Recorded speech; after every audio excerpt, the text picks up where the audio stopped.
Daily bread Bible facts ప్రేక్షకులకు నా హృదయపూర్వక వందనములు.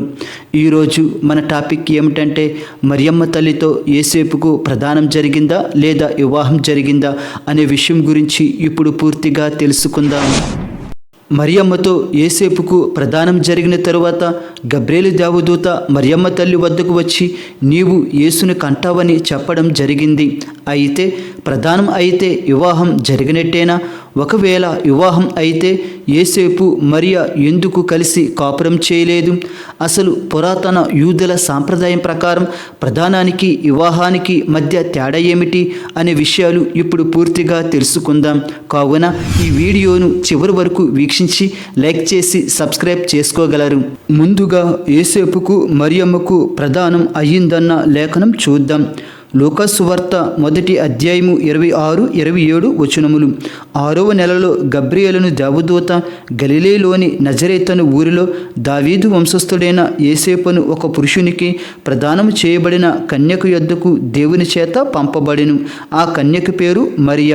ఈ లేఖనం ప్రకారం యేసేపుకు మరియకు ప్రదానం చేయబడింది. ఆ తరువాతనే గబ్రియేలు దేవదూత మరియమ్మ దగ్గరకు వచ్చి పరిశుద్ధాత్మ ద్వారా యేసును కంటావని చెప్పడం జరిగింది. అయితే యేసేపుకు మరియకు ప్రదానం చేయబడినా కానీ వారు లైంగికంగా కలవలేదు. ఎందుకంటే లేఖనంలో మరియమ్మను కన్యక అని అనడం జరిగింది. కన్యక అంటే మరియమ్మ ఏ పురుషునితో శారీరకంగా కలవలేదు అని అర్థం. అంటే మరియమ్మ పవిత్రంగా ఉన్నది. అలాగే మరొక లేఖనం చూద్దాం. మత్తయి సువార్త 1వ అధ్యాయము 18వ వచనం. యేసుక్రీస్తు జనన విధమెట్లనగా ఆయన తల్లి అయిన మరియ యేసేపునకు ప్రదానము చేయబడిన తరువాత వారేకము కాకమునుపు ఆమె పరిశుద్ధాత్మ వలన గర్భవతిగా ఉండెను. ఈ లేఖనం ప్రకారం చూసిన యేసేపుకు మరియమ్మకు ప్రదానం చేయబడింది, కానీ శారీరకంగా కలవలేదు. ఆ కాలంలోనే మరియమ్మ పరిశుద్ధాత్మ ద్వారా గర్భం ధరించింది.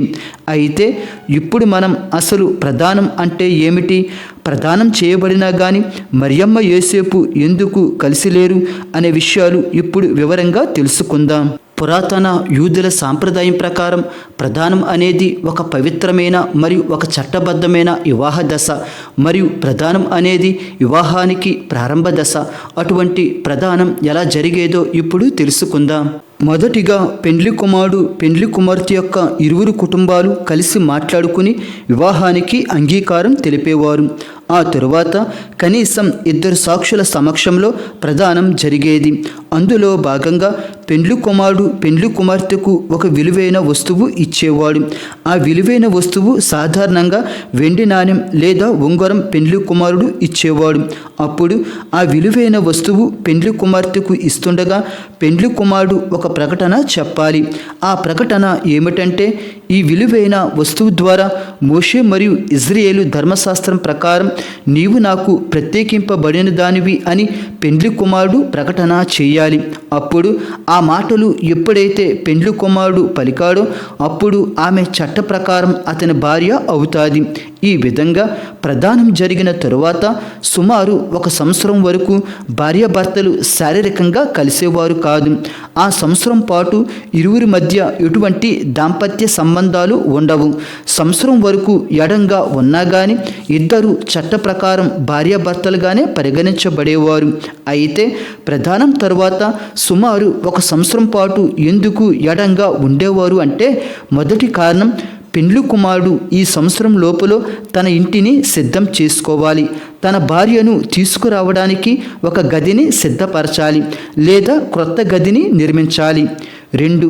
ఈ సంవత్సరం లోపల భర్త కుటుంబాన్ని పోషించడానికి కావలసిన ఏర్పాట్లు చేసుకోవాలి. ముఖ్యంగా వ్యవసాయం లేదా వ్యాపారం లేదా ఏదైనా వృత్తిలో స్థిరపడేందుకు ఈ సమయాన్ని ఉపయోగించుకోవాలి. 3. భార్య అయితే భర్త దగ్గర వివాహ జీవితం గడిపేందుకు అవసరమైన ఏర్పాట్లు ఈ సంవత్సరం లోపల చూసుకోవాలి. ముఖ్యంగా కుటుంబ జీవితం ఎలా గడపాలో, గృహ నిర్వహణ ఎలా చేయాలో వంటి విషయాల్లో సిద్ధమవ్వాలి. 4. ప్రదానం జరిగిన వెంటనే ఇరువురు చట్టపరంగా భార్యాభర్తలే, కానీ కలిసి నివసించడానికి సంవత్సరం ఆలస్యం చేయడం ద్వారా వివాహ బంధం యొక్క పవిత్రత మరియు బాధ్యతలను తెలుసుకుంటకు, గౌరవించుటకు సంవత్సరం ఆలస్యం చేసేవారు. 5. 1 సంవత్సరం ఎడబాటు ద్వారా ఇంతలో అసలైన వివాహానికి బంధువులను ఆహ్వానించడం, విందు ఏర్పాట్లు, ఇతర సాంప్రదాయ కార్యక్రమాలకు సంవత్సరం సమయం అవసరమయ్యేది. ఇన్ని కారణాల దృష్ట్యా ప్రదానం తరువాత భార్యాభర్తలు సుమారు 1 సంవత్సరం పాటు విడిగా ఉండేవారు. ఒకవేళ ఈ 1 సంవత్సరంలో భార్యాభర్తల మధ్య లేదా ఇరువురి కుటుంబాల మధ్య ఏదైనా సమస్యలు వచ్చి ప్రదానాన్ని రద్దు చేసుకోవాలంటే చట్ట ప్రకారం విడాకులు తీసుకోవాలి. అప్పుడు వారి బంధం రద్దు చేయబడుతుంది. అందుకే మరియమ్మతో యేసేపుకు ప్రదానం చేయబడిన తరువాత 1 సంవత్సరం పాటు విడిగా ఉన్నారు. ఆ సమయంలోనే మరియమ్మ పరిశుద్ధాత్మ ద్వారా గర్భం ధరించింది.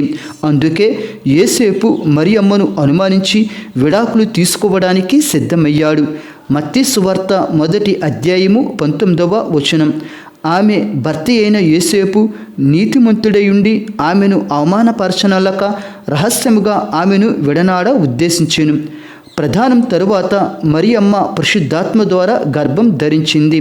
కానీ ఇతరుల వల్ల గర్భం ధరించిందేమో అనుకుని యేసేపు మరియమ్మను విడిచిపెట్టాలని నిర్ణయం తీసుకున్నాడు.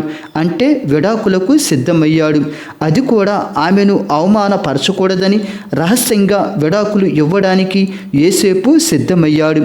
కానీ ప్రభుదూత వచ్చి పరిశుద్ధాత్మ వలన గర్భం ధరించింది అని చెప్పగానే యేసేపు తన నిర్ణయాన్ని మార్చుకున్నాడు. ఇప్పుడు పురాతన యూదుల ఆచారం ప్రకారం వివాహం ఎలా జరిగేదో తెలుసుకుందాం. ప్రదానం అయిన తరువాత సుమారు 1 సంవత్సరం విడిగా ఉన్న తరువాత వరుడు వధువు ఇంటికి ఊరేగింపుగా వెళ్ళేవాడు. మ్యాక్సిమం సాయంత్రం లేదా రాత్రులు మాత్రమే వధువు ఇంటికి ఊరేగింపుగా వరుడు వెళ్ళేవాడు. అప్పుడు పెండ్లి కుమారుని రాక కోసం పెండ్లి కుమార్తె తరపున వారు ఊరి పొలిమేర దగ్గర ఎదురు చూసేవారు. అక్కడి నుంచి దీపాలు పట్టుకొని కన్యకలతో ఊరేగింపుగా పెండ్లి కుమార్తె ఇంటికి తీసుకుని వచ్చేవారు. ఈ వివాహం ఎలా జరిగేది అనేది 10 మంది కన్యకల వీడియోలో స్పష్టంగా చెప్పాను. ఎవరైనా చూడకపోతే దయచేసి చూడగలరు.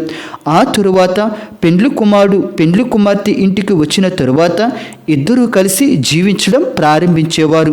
అప్పుడు యూదుల సాంప్రదాయంలో 7 ఆశీర్వాద ప్రార్థనలు చేసి దేవునికి కృతజ్ఞతలు చెప్పేవారు.